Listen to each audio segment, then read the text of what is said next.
Hello everyone, my name is Amartya, currently working as assistant professor in the Department of Mechanical Engineering at GL Bajaj Institute of Technology and Management, Greater Noida.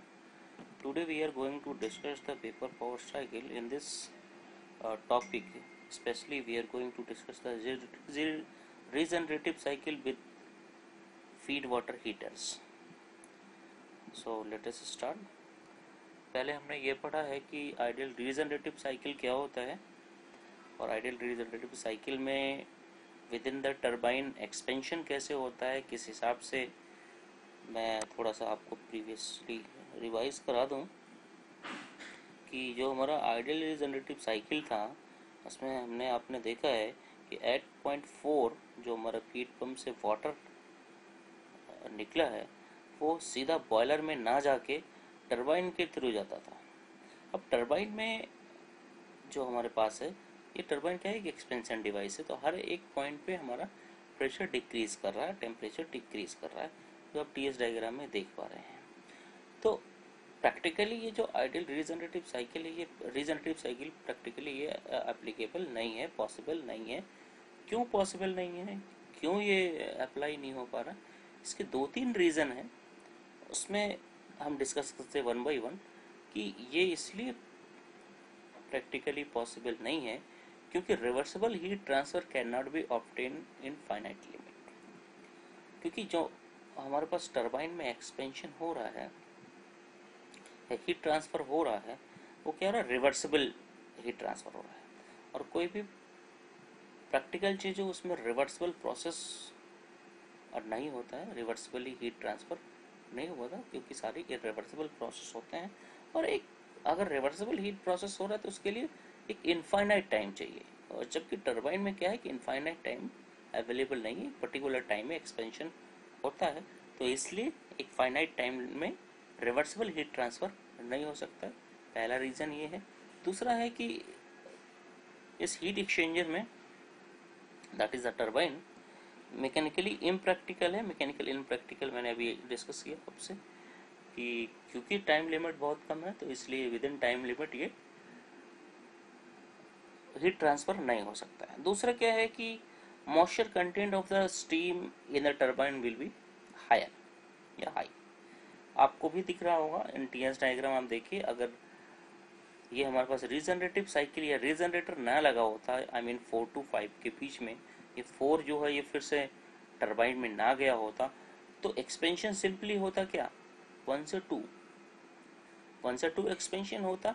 तो आप देखिए जो हमारे पास turbine का exit आता, that exit is 2, लेकिन अब ये एक्सपेंशन हो रहा 1 से 2 डैश, 2 डैश टू 3 डैश।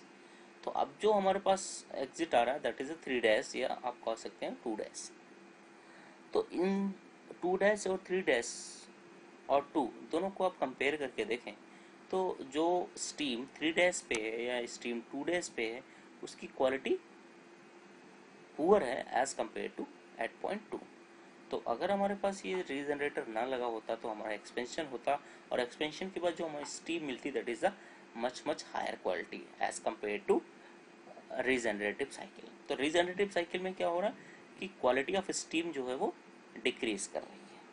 तो ये तीन रीज़न, जैसा कि अभी हम पढ़ रहे थे कि reversible heat transfer with in the limit possible नहीं है, मैकेनिकली इम्प्रैक्टिकल है, moisture content of steam turbine ज़्यादा हो जाता है, ये भी हमने देखा। इन तीन चीज़ों को हम एलिमिनेट करने के लिए फिर से हम आते हैं, दैट इज़ द, ये हमारा लिमिटेशन हो गया प्रैक्टिकल रीजनरेटिव प्रोसेस पे। तो प्रैक्टिकल रीजनरेटिव प्रोसेस में हमें क्या करना होता है कि डायरेक्टली, जैसा भी आपने देखा कि इस टरबाइन में 4 से 5 जो है वो 4 से 5 हीट का ट्रांसफ़र हो रहा है, और जैसा आइडियल है कि रिवर्सिबल हीट ट्रांसफ़र हो रहा है, लेकिन प्रैक्टिकली में आइडियल ये प्रोसेस पॉसिबल नहीं है। तो अगर ये प्रोसेस पॉसिबल नहीं है, आई मीन आप टीएस डायग्राम में देखो 4 से 5 में ये टेम्परेचर जो इंक्रीज हो रहा है वो टरबाइन जैसा अभी आइडियल रीजनरेटिव में हो रहा है, ये पॉसिबल नहीं है। तो 4 से 5 टेम्परेचर को इंक्रीज करने के लिए फिर कौन सा प्रोसेस या कौन सा स्टेप्स या कौन सा टेक्निक जो है वो लगाया जाए कि इसका 4 का टेम्परेचर इंक्रीज करके 5 या नॉट 5, नियर बाई 5 के आसपास पहुंच जाए।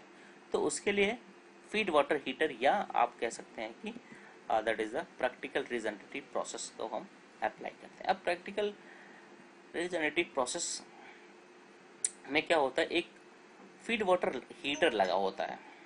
अब फीड वाटर हीटर का काम क्या होता है कि एक तरीके से ये हीट एक्सचेंजर का काम करता है, जिसमें दो फ्लूइड के बीच में हीट का इंटरेक्शन होता है। दो फ्लूइड मतलब एक स्टीम हो सकता है और दूसरा वाटर हो सकता है, राइट। इन दोनों के बीच में हीट का इंटरेक्शन, और हीट का इंटरेक्शन भी दो टाइप का हो रहा है, एक डायरेक्ट के फॉर्म में होता है, एक इनडायरेक्ट के फॉर्म में होता है। तो वन बाय हम डिस्कस करते हैं। दैट इज द पहले direct contact feed water heater क्या होता है। Direct contact feed water heater में क्या होता है कि सपोज ये है, आपको दिख रहा होगा कि ये फीड वाटर है, और ये फीड वाटर आया फीड पंप से, और ये ब्लेड स्टीम है, और ये स्टीम आया टरबाइन से। ये दोनों, ये हमारे पास है फीड वाटर हीटर, या इसी को हम कहेंगे open feed water heater. Open feed, open type का। इसमें क्या होगा, या इसी को ओपन या इसी को डायरेक्ट हम भी बोलते हैं। इसमें क्या हो रहा है कि फीड वाटर आया फीड पंप से एक पर्टिकुलर प्रेशर पे, और ब्लेड स्टीम आया टरबाइन से एक पर्टिकुलर प्रेशर पे। तो जो दोनों का प्रेशर है, आई मीन फीड वाटर जिस प्रेशर से आया और जिस प्रेशर से आपका ब्लेड स्टीम आया, दोनों का प्रेशर क्या होगा, सेम होगा। एक कांस्टेंट या सेम प्रेशर पे ये दोनों का मिक्सिंग होगा with in the open feed water. I mean यहाँ से स्टीम आया, यहाँ से वाटर आया सेम प्रेशर पे, और दोनों का यहाँ पे मिक्स हो जाएगा। मिक्स हो जाएंगे तो यहाँ से स्टीम आएगा, यहाँ से वाटर आएगा। वाटर का टेम्परेचर लिटिल बिट लोअर होगा एज कम्पेयर टू स्टीम। तो यहाँ से जब मिक्स होगा वाटर और स्टीम, तो वाटर का टेम्परेचर इंक्रीज हो जाएगा, और इंक्रीज होके ये फिर से चला जाएगा बॉयलर में। तो ये प्रोसेस होगा direct contact feed water heater में। जो इसमें मिक्सिंग होता है that is the adiabatic mixing होता है। और नॉर्मली क्या होता है कि जो मिक्सिंग के बाद जो फीड वाटर होता है वो सैचुरेटेड लिक्विड में कन्वर्ट हो जाता है। यहाँ से जो वाटर आया और यहाँ से जो स्टीम आया आफ्टर मिक्सिंग, जो यहाँ से वाटर निकलेगा इस फीड वाटर हीटर से जो बॉयलर में जाएगा, वो क्या होगा, अप्रोक्सीमेटली सैचुरेटेड लिक्विड होगा, राइट। नेक्स्ट हम चलते हैं, ये तो होता है हमारा डायरेक्ट या ओपन टाइप। दूसरा है हमारे पास, ये इसका एनर्जी बैलेंस है कि कितना, अगर हम इसमें एनर्जी बैलेंस लगाएंगे तो क्या होगा कि कितनी एनर्जी इनपुट हुई इन द फॉर्म ऑफ, इसमें आया वाटर, यहाँ से स्टीम, और यहाँ से मिक्सिंग के बाद बाहर निकल गया, या बाहर इन द सेंस कि बॉयलर को चला गया। तो जितन inlet is equal to exit, दोनों को इक्वल कर दीजिए। यहाँ से एनर्जी बैलेंस है तो इसी को मैंने यहाँ इक्वल कर दिया। M A H A, M A क्या है, mass of water inlet in open feed water, enthalpy at water, similarly mass of steam and enthalpy of steam at point B, similarly mass of mixture या mass of, यहाँ पे आप कह सकते हो कि water at point C and enthalpy at point C, इन तीनों को जो है आप इक्वल कर देंगे तो इस तरीके से आपका एनर्जी इक्वेशन, बैलेंस इक्वेशन बन जाएगा। इनडायरेक्ट कॉन्टैक्ट की बात कर लेते हैं। इनडायरेक्ट कॉन्टैक्ट में क्या हो रहा है कि सेम चीज़ें, सब कुछ सेम है, बस डिफरेंस क्या है कि फीड वाटर आया फीड पंप से, ब्लेड स्टीम आया टरबाइन से। यहाँ पर डायरेक्ट मिक्सिंग नहीं हो रहा। यहाँ आप देखिए कि ये एक पाइप है, इस पाइप में फीड वाटर फ्लो कर रहा है फ्रॉम ए टू डी, और जो ब्लेड स्टीम है इस पे क्या होगा ब्लेड स्टीम का इस पे फ्लो कराएगी इस वाटर लाइन पे। जब वाटर लाइन पे ये स्टीम फ्लो होगा तो जाहिर सी बात है स्टीम का टेम्परेचर हायर होगा और वाटर का टेम्परेचर लेस होगा। तो जो टेम्परेचर का फ्लो होगा from higher temperature to lower temperature, मतलब स्टीम टू वाटर का फ्लो हो जाएगा कंडक्शन, राइट। इसमें जिस प्रेशर पे ये फीड वाटर फीड होता है, इस फीड वाटर हीटर में या indirect contact feed water heater में, या जिस प्रेशर पे ब्लेड स्टीम इसमें इनलेट करा देता है, इन दोनों का प्रेशर डिफरेंट भी हो सकते हैं, सेम भी हो सकता है और डिफरेंट भी हो सकता है, राइट। तो ये है आपका क्लोज फीड वाटर या indirect feed water heater, right. So इसमें दोनों ही जो फ्लूइड होते हैं एक दूसरे के कांटेक्ट में नहीं आते, आई मीन डायरेक्टली कांटेक्ट में नहीं आते। तो ये हो गया आपका इनडायरेक्ट कांटेक्ट या क्लोज टाइप। इसके पहले आपने ओपन टाइप पढ़ा। अब हम आते हैं directly regenerative cycle with single feed water heater of open type. ये हमारे पास है लगा है फीड वाटर हीटर। अगर हम इसकी बात ना करें, स्टार्टिंग में हम स्टार्ट करते हैं सिंपल, जैसे हमने पहले पढ़ा है रैंकिन साइकिल। ये हमारा टरबाइन में एक्सपेंशन हुआ, एक्सपेंशन होके 7 पे आया, low temperature turbine, sorry steam. ये कंडेंस हुआ, कंडेंस होने के बाद ये लिक्विड में कन्वर्ट हुआ और फिर फीड पंप आया। और ये आपने देखा होगा जो हमारा रीजनरेटिव नहीं लगा था तो फीड पंप डायरेक्टली कहाँ अटैच होता था, बॉयलर में। लेकिन अभी फीड वाटर हीटर है, तो फीड वाटर हीटर का बेनिफिट क्या है, और सारी चीज़ें सेम, जितने भी कंपोनेंट लगे हैं सबकी वर्किंग सेम है। तो सबसे पहले हम यहाँ से आते हैं कि लेटेस्ट सपोज कि बॉयलर में 1 kg ऑफ स्टीम जनरेट हुआ, 1 kg ऑफ स्टीम आया टरबाइन पे। अब टरबाइन में 1 kg ऑफ स्टीम का एक्सपेंशन होगा, तो आप देखिए एट 0.5 पे ये स्टीम इनलेट हुआ 1 kg, तो यहाँ से एक्सपेंशन स्टार्ट हुआ। तो 5 से लेके जब एक्सपेंशन स्टार्ट हुआ, जैसे ही 6 पे पहुंचा, आई मीन एक्सपेंशन होगा टरबाइन में तो धीरे धीरे प्रेशर टेम्परेचर डिक्रीज होगा। तो जैसे जैसे P5 से प्रेशर 6 में कन्वर्ट हुआ, आई मीन 6 पॉइंट पे, जैसे ही इस पॉइंट पे एक्सपेंशन पहुंचा तो 5 और 6 के बीच में तो 1 kg ट्रेवल किया, और यहाँ से हमने किया कि m kg ऑफ स्टीम को ब्लीड करा दिया, m kg ऑफ स्टीम को यहाँ पे ब्लीड करा दिया और उसको ले गए फीड वाटर हीटर में, राइट। तो जाहिर सी बात है 5 और 6 के बीच में तो कोई प्रॉब्लम नहीं है, 1 kg हमारा स्टीम वो फ्लो हुआ है। लेकिन 6 से 7 के बीच में क्या होगा, अब अगर 6 पे m kg ऑफ स्टीम को हमने ब्लीड करा दिया तो 6 के बाद जो फर्दर आगे बढ़ेगा, जो फर्दर मूव करेगा हमारे पास स्टीम, वो कितना अमाउंट में बचेगा, that is the 1 minus m kg। m kg तो यहाँ से ब्लीड हो गया, 1 kg चला था स्टार्टिंग में, m kg हो गया तो 1 माइनस m kg बचा। तो 6 से फिर से 1 माइनस m kg चलना स्टार्ट किया, आई मीन एक्सपेंशन स्टार्ट हुआ और एक्सपेंशन होता गया और यहाँ पे निकल गया 1 minus m kg steam at lower pressure lower temperature, right.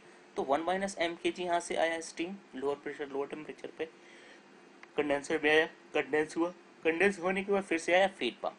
अब फीड पंप में भी कितना आया, 1 माइनस m kg वाटर आया। अब ये हमारे पास लगा है that is the open feed water heater. Open feed water heater में 1 माइनस m kg वाटर आया, और जो हमने m kg स्टीम ब्लीड कराया था टरबाइन से, उसका यहाँ डायरेक्ट मिक्सिंग हो जाएगा। मिक्सिंग होने के बाद जो वाटर आया था उसका टेम्परेचर इंक्रीज हो जाएगा, और टेम्परेचर इंक्रीज क्यों होगा, क्योंकि स्टीम का टेम्परेचर वाटर के टेम्परेचर से हायर है। तो यहाँ से वाटर क्या करेगा, स्टीम के टेम्परेचर को ऑब्जर्व करके अपने टेम्परेचर को इंक्रीज कर लेगा।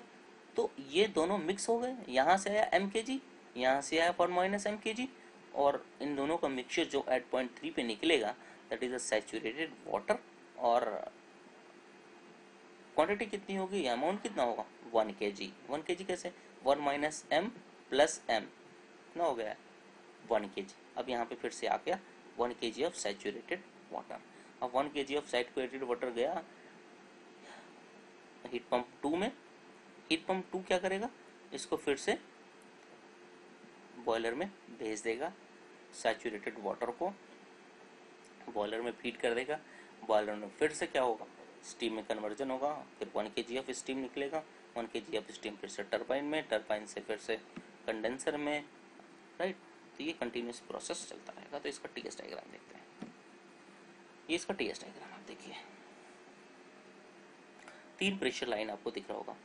पहला प्रेशर लाइन अगर मैं कहता हूँ कि ये P5 प्रेशर लाइन है, तो ये P6 प्रेशर लाइन और ये P7 प्रेशर लाइन है, या इसी को आप कह सकते हो P1, P2 और P2 डैश या P4, क्योंकि कांस्टेंट प्रेशर लाइन। आप इस प्रेशर को आप कुछ भी कह सकते हो, P5 equal to P4 equal to P2 dash, या P6 equal to P3 equal to P2, alright. So अब क्या हो रहा है टीएस डायग्राम में आप देखें। सबसे पहले हम आते हैं टरबाइन में, देखो 5 से 6 के बीच में हो रहा है एक्सपेंशन। एक्सपेंशन के बीच में केवल हमने 6 पॉइंट पे ब्लीड कराया था m kg स्टीम को, राइट। तो यहाँ पे आप देखिए फाइव टू सेवन के बीच में हमने एक्सपेंशन दिखाया, ये हमारा आइडियल एक्सपेंशन। लेकिन एट पॉइंट सिक्स, आप देखिए at point six mkg of steam यहाँ से निकल गया। तो आप देखिए 5 से 6 के बीच में स्टीम कितना ट्रेवल किया, 1 kg स्टीम 5 से 6 के बीच में। भाई 5 पे 1 kg इनलेट किया था, 1 kg यहाँ पे भी है, 1 kg यहाँ पे भी है, 1 kg यहाँ पे भी है। कंटिन्यूली एक्सपेंशन होता गया, एक्सपेंशन होता गया, एक्सपेंशन होता गया, और जैसे 0.6 पे पहुंचा यहाँ से mkg निकल गया। और अगर mkg निकल गया तो अब यहाँ पे 6 और 7 के बीच में कितना स्टीम ट्रेवल करेगा, दैट इज 1 माइनस mkg, क्योंकि mkg तो यहाँ पे निकल गया, राइट। सो 5 से 6 के बीच में 1 kg एंड 6 to 7 के बीच में 1 माइनस mkg। एक्सपेंशन के बाद फिर से 7 से 1 के बीच में कंडेंसर लगा। आप देखिए 7 से 1 के बीच में, 7 से 1 के बीच में कंडेंसर लगा है, और 1 से 2 के बीच में पहला फीड पंप लगा है। 1 से 2 के बीच में देखिए, पहले से 1 से 2 के बीच में पहला फीड पंप लगा। तो फीड पंप का जो एग्जिट है दैट इज 2, या इसी को कह सकते हो कि ये बॉयलर का इनलेट होना चाहिए था, लेकिन ये बॉयलर का इनलेट ना रह के ये फीड वाटर हीटर का इनलेट हो गया। अब एट पॉइंट 2, अब देख रहे हैं एट पॉइंट 2 पे देखिए, एट पॉइंट 2 ये है, ये है हमारे इस फीड वाटर हीटर का इनलेट। तो 2 पे हमने इनलेट कराया वाटर को इनलेट कराया। देखिए इसका टेम्परेचर T2, और T2 से T3 कैसे पहुंच गया, 2 से 3 के बीच में जो ये टेम्परेचर इंक्रीज है, कैसे इंक्रीज हुआ, वो इसलिए इंक्रीज हुआ क्योंकि इसके पहले आपने देखा है कि जो स्टीम यहाँ से आया उसका टेम्परेचर हायर है, तो 2 का टेम्परेचर कम है, 6 का टेम्परेचर ज़्यादा है। तो जब दोनों का मिक्सिंग होगा तो 6 टेम्परेचर अपने आप का डिक्रीज करेगा और 2 अपने आप के टेम्परेचर को इंक्रीज करेगा, और 2 इंक्रीज होकर 3 में कन्वर्ट हो जाएगा, सैचुरेटेड लिक्विड, राइट। ये आपको दिख रहा है 2 से 3 के बीच में सैचुरेटेड लिक्विड हो गया। अब 3 फिर से कहाँ गया,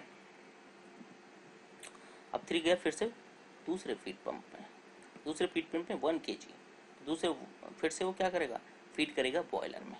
तो फिर से अब देखिए 3 से 4 ये आ गया बॉयलर में, ये 4 पॉइंट क्या है, बॉयलर का इनलेट पॉइंट। तो 8.4 बॉयलर में इनलेट हो गया, सॉरी, राइट। तो बॉयलर में इनलेट हो गया 8.4। 4 से फिर से 5 के बीच में क्या हो गया कि ये जो हमारा इनलेट हुआ था वाटर, वो स्टीम में कन्वर्ट हो गया, दैट इज 1 kg स्टीम फिर से टरबाइन के इनलेट पे पहुंच गया। तो फिर से आप टीएस डायग्राम में देखिए 4 से 1 के बीच में ये फिर से 1 kg स्टीम का जनरेशन होगा, that is such super heated steam eight 0.5 पे। अब क्वेश्चन ये होता है कि हैचिंग लाइन क्या है। आप खुद देखिए सिस्टमेटिक डायग्राम में कि अगर ये ओपन फीड वाटर हीटर ना होता तो जाहिर सी बात है ये ब्लीडिंग भी ना होती, तो पूरा का पूरा 7, 1, 2 और 2 सीधा कहाँ कनेक्ट होता, बॉयलर में। तो जो ये 2 का टेम्परेचर है, ये देखिए ये 2 का टेम्परेचर तो यहाँ रह के यहाँ होता 2 डेज का। तो हमारे पास जो बॉयलर में हीट सप्लाई देनी होती तो वो कितनी देनी होती, 2 डैश टू 5, लेकिन अभी कितना देना पड़ रहा है आफ्टर फीड वाटर हीटर, 4 से 5। तो इतनी हीट हमें कम देनी पड़ रही है। आप देखो टीएस डायग्राम में जो शेडेड एरिया है, इतनी कम हीट हमें सप्लाई देनी पड़ रही है, इतनी कम हीट हमें ऐड करना पड़ रहा है बॉयलर में। तो अगर कम हीट ऐड करेगा तो जाहिर सी बात है एफिशिएंसी बढ़ेगी। तो 4 से 5 के बीच में अब हम बॉयलर में हमारा हीट ऐड हो रहा है, राइट। 5 से 7 में एक्सपेंशन हो रहा है टरबाइन में, 7 से 1 में कंडेंसर में, 1 से 2 पहला फीड पंप, 2 to 3 हमारा पहला feed water heater, 3 to 4 again दूसरा फीड पंप, राइट। तो ये कंटिन्यूसली ये प्रोसेस चलता रहेगा और ये टीएस डायग्राम है। अब इसमें हम क्यूबी कैलकुलेट करना है या क्यूसी कैलकुलेट करना है या डब्ल्यूटी डब्ल्यूपी, ये सारे कैलकुलेट करने हैं तो कैलकुलेट हो जाएंगे। क्यूबी क्या है आप देखिए, QB that is the heat added in the boiler 1 kg, तो H5 minus H4 H5 minus H4। Similarly QC, ये है QC, यहाँ से हीट रिजेक्ट हुआ है, राइट। तो इसमें कितना अमाउंट ऑफ स्टीम इनलेट हुआ है, जैसे 1 माइनस एम की जी, तो 1 minus M into H7 minus H1। WT क्या है, अब WT देखो, ये भी WT पूरा कंप्लीट WT यही है 5 to 7, लेकिन 5 to 7 में सब में सेम अमाउंट ऑफ स्टीम का एक्सपेंशन नहीं हुआ। 5 से 6 के बीच में तो 1 kg का एक्सपेंशन हुआ है, 5 से 6 के बीच में 1 kg स्टीम का एक्सपेंशन हुआ, लेकिन 6 to 7 के बीच में 1 माइनस एम kg स्टीम का एक्सपेंशन हुआ। तो WT लिखना है तो 1 इंटू 5 से 6 के बीच में H5 minus H6 plus 1 minus M into H6 minus H6। Similarly WP देखिए, पहला फीड पंप लगा हुआ है 1 से 2 के बीच में, दूसरा फीड पंप लगा हुआ है 3 से 4 के बीच में, लेकिन दोनों में जो वाटर सैचुरेटेड वाटर इनलेट कर रहा है उन दोनों की क्वांटिटी अलग अलग है। पहले एट पॉइंट 1 पे 1 माइनस एम के जी वाटर इनलेट कर रहा है बॉयलर में, और वो 2 पे पहुंच गया, तो यहाँ पे जो WP1 होगा that is 1 minus M into H2 minus H1, right. वहीं सिमिलरली एट पॉइंट 3 पे एम के जी ऑफ वाटर इनलेट कर रहा है, सैचुरेटेड वाटर इनलेट कर रहा है, तो यहाँ पे जो WP2 होगा that is the m into H4 minus H3। ये यहाँ पे आपको दिखाया गया है, दैट इज द एंथैल्पी हो गया। एंथैल्पी को फिर से हम, अब एंथैल्पी डिफरेंस है WP है, तो डायरेक्ट बात है VDP से, यहाँ पे V1 और V3। V1 क्या है, saturated liquid, specific volume of saturated liquid at pressure P1। V3 क्या है, saturated specific volume, sorry specific volume at point 3, that is the specific volume at pressure 3। तो यहाँ से P1 और P2 निकल सकता है। ये तो बात हुई जब हमारे पास एक फीड वाटर हीटर लगा है। अगर हमारे पास 2 फीड वाटर हीटर लगा है, सेम चीज़ आप देखिए, 2 फीड वाटर लगा है तो हम 2 जगह ब्लीडिंग कर देंगे, यही टर्बाइन है और सब कुछ सेम है। पहली बार ब्लीडिंग हमने कराया M1 kg, दूसरा M2 kg, यहाँ से पहुँचा 1 minus M1 minus M2 kg, और सारी चीज़ें सेम है, और सारी चीज़ें सेम है, ठीक है। तो इसका TS डायग्राम आप देखें, 7 से 8 के बीच में देखिए, 7 से 8 के बीच में हमारा, ये हमारा 7 है, ये हमारा 8 है, 7 के 8 के बीच में टरबाइन लगा है। अब टरबाइन में 7 से 9, आप देखिए ध्यान से, 7 से 9 के बीच में 1 kg स्टीम आ रहा था तो 1 kg आएगा, लेकिन यहाँ से m kg निकल गया, तो अब जैसे ही 9 से आगे बढ़ेगा तो 1 माइनस M1 kg होगा, तो 10 तक क्या आएगा, 1 माइनस M1 kg। जैसे 10 पे पहुंचा तो M2 kg और निकल गया, तो अब 10 से जो आगे बढ़ेगा वो कितना बढ़ेगा steam, that is 1 minus M1 minus M2 kg।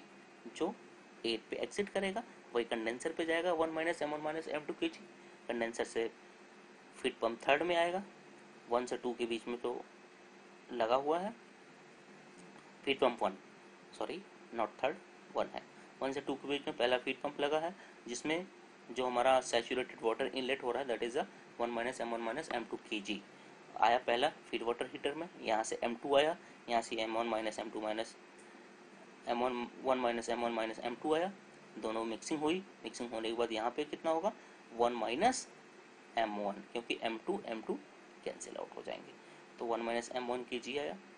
फिर से फीड पंप 2 पे आया, फिर से ये आया फीड वाटर हीटर 2 में, फीड वाटर हीटर 2 में M1 kg स्टीम को आपने ब्लीड कराया था टरबाइन से, तो यहाँ से जो निकलेगा एट पॉइंट 5, तो यहाँ से है 1 माइनस M1 दूसरे फीड पंप से, और यहाँ से है M1 kg, M1 cancel out हो जाएगा, तो यहाँ से एट पॉइंट 5 जो स्टीम आएगा that is the not steam, जो वाटर आएगा दैट इज सैचुरेटेड वाटर आएगा, that is 1 kg of water, वो आ जाएगा फीड पंप 3 में।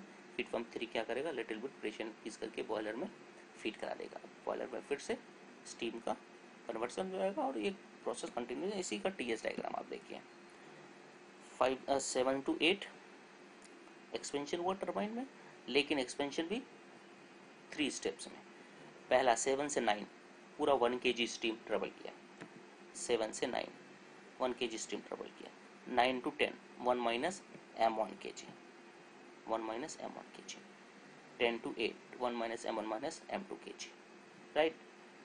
पहला ये फीड पंप है, दूसरा फीड पंप, तीसरा फीड पंप, एक चीज़ देखने वाली बात है, यह मैंने आपको दिखाया भी है कि कैसे ट्रेवल कर रहा है। आप देखिए 1 kg स्टीम आया, बस एक पाइप के थ्रू आपको दिखाना चाह रहा हूँ कि कैसे ट्रेवल कर रहा है 1 माइनस M1 1 माइनस M2। तो 1 kg यहाँ तक आया, पहला पॉइंट मिल गया यहाँ पे, M1 kg ब्लीड हो गया। तो अब 1 kg में से M1 kg निकल गया, तो 1 माइनस M1 kg, तो 1 माइनस M1 kg आगे बढ़ा आगे बढ़ा आगे बढ़ा, तो ऐसे 0.2 मिल गया M2, यहाँ से M2 निकल गया।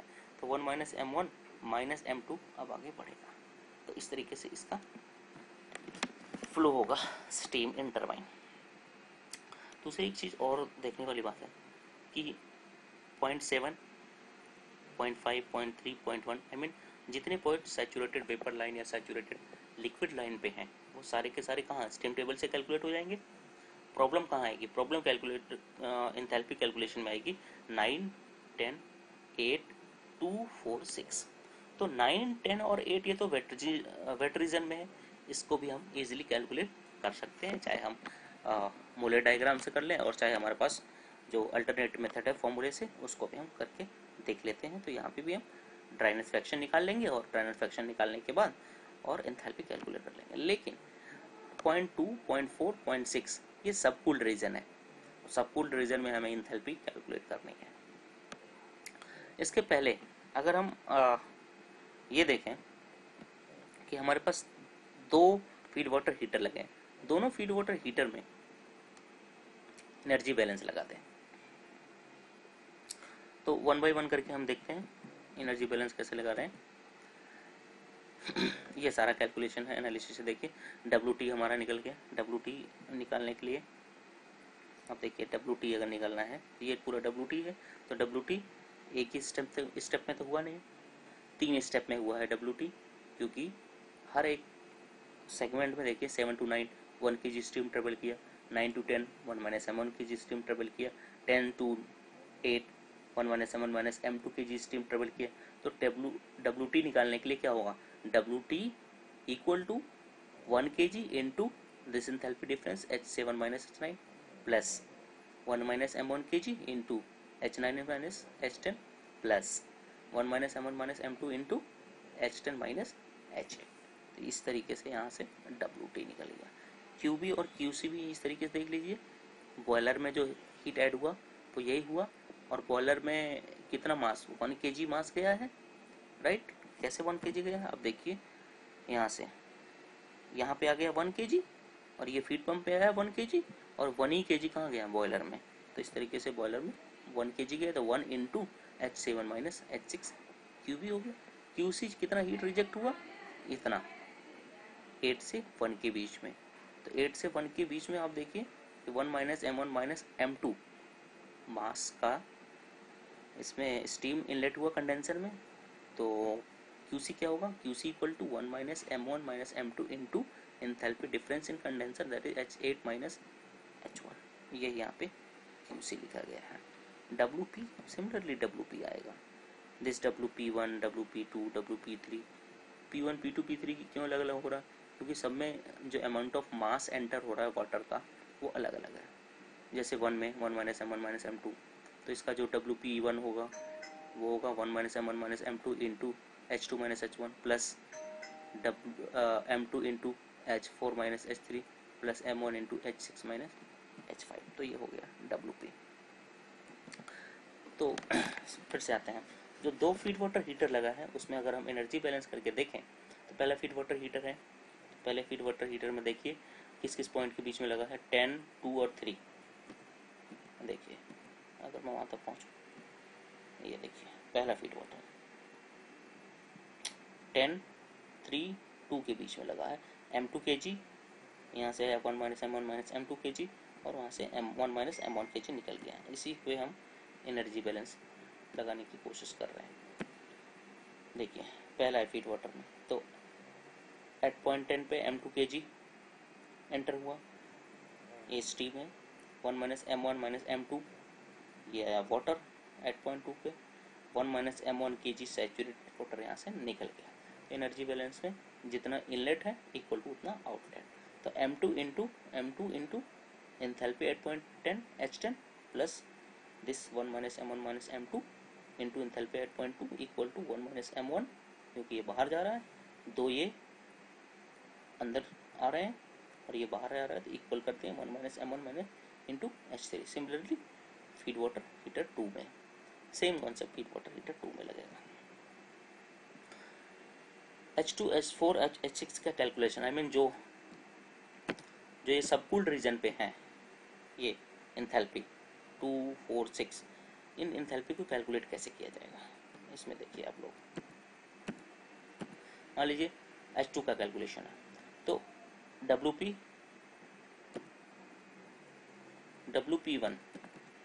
देखिए, सॉरी थोड़ा टाइम लग रहा है, नेक्स्ट में यहाँ पे देखिए WP1 equal to H2 minus H1, और क्योंकि ये आपका फीड पंप है तो ओपन सिस्टम की तरह बिहेव करेगा, तो VDP लगा सकते हैं। तो सिमिलरली हम यहाँ पे लगाएंगे VDP, सिंपली VDP। तो H2 माइनस H1 यहाँ से हम लगा देंगे V1 into P2 minus V1, V1 को आप VF1 P2 माइनस P1 लिख सकते हैं। सिमिलरली H4 का फिर से सेकेंड हीट पंप है, तो H4 minus H3 V3 into P4 minus P3। Similarly H3 को HF3 क्यों कर रहे हैं, क्योंकि जो H3 पॉइंट है वो कहाँ पे, सैचुरेटेड लिक्विड लाइन पे, तो specific volume at point 3 is V of F, specific volume at point 3, इसलिए हम इसको लिख दिए हैं, राइट। तो सिमिलरली इस पे हो गया V3 equal to VF53, right. तो वही चीज़ आपको जब हम एंथैल्पी कैलकुलेट कर रहे हैं सबकूल्ड रीजन में तो लिखने में आ रहा है। तो यही तीनों एंथैल्पी ऐसे कैलकुलेट हो जाएगा, H2, H4 और H6, ठीक है। Next one is regenerative cycle with two close feed water. Indirect, अभी तक तो हमने डायरेक्ट पढ़ा, अब इनडायरेक्ट सब कुछ सेम है, कोई डिफरेंस नहीं है। बस यहाँ पे आप देखिए, यहाँ पे दो आपका फीड वाटर हीटर लगा है इनडायरेक्ट टाइप का, और सब कुछ सेम है कि यहाँ पे टरबाइन है, ब्लीडिंग हो गई दो जगह, तो M1 kg हो गया, M2 kg हो गया, 1 माइनस M1 kg हो गया, यहाँ से QC हीट रिजेक्ट हो गया, सब कुछ सेम है, और सारे कैलकुलेशन भी आगे सेम है, सारे कैलकुलेशन सेम है, राइट। 1 माइनस M1 1, 2 माइनस 1 से 2 के बीच में 1 kg, 2 से 3 के बीच में 1 माइनस M1 kg, 3 से 4 के बीच में 1 minus M1 minus M2 kg। तो सब कुछ सारा कैलकुलेशन सेम है यहाँ पे। वही फिर से WT निकालना है, QB निकालना है, एफिशिएंसी निकालना, एंड देन एनर्जी बैलेंस निकल लगा दिया, राइट। H6 कैलकुलेशन, सिमिलरली उसका कैलकुलेशन। तो ये आपका कुछ एनालिसिस था का दोनों टाइप का, चाहे वो इनडायरेक्ट हो चाहे वो डायरेक्ट हो। हर एक पॉइंट पे एंथैल्पी अगर हमारा कैलकुलेट हो गया, जो हमारा हर पॉइंट पे एंथैल्पी कैलकुलेट हो गया, तो हमसे एफिशिएंसी कैलकुलेट करवा लीजिए, आपका QC आई मीन कितना हीट रिजेक्ट हुआ ये कैलकुलेट हो जाएगा, कितना हीट ऐड हुआ बॉयलर में ये हो जाएगा calculate, I mean everything is calculated अगर हमें सारे एंथैल्पी पता लग गया। आई थिंक ये आपको समझ में आ गया होगा। कहीं कोई डाउट होता है तो यूट्यूब के कमेंट बॉक्स में अपने क्वेरीज़ को मेंशन कर दीजिए, मैं उसको जल्द से जल्द जवाब दे दूंगा, या फिर मेरी मेल आईडी पे आप अपने क्वेरीज़ को भेज दीजिएगा, तो मैं वहाँ से भी रिप्लाई दे दूंगा। कोई कहीं कन्फ्यूज़न होता है तो ये मेरी मेल आईडी है। Okay, thank you so much.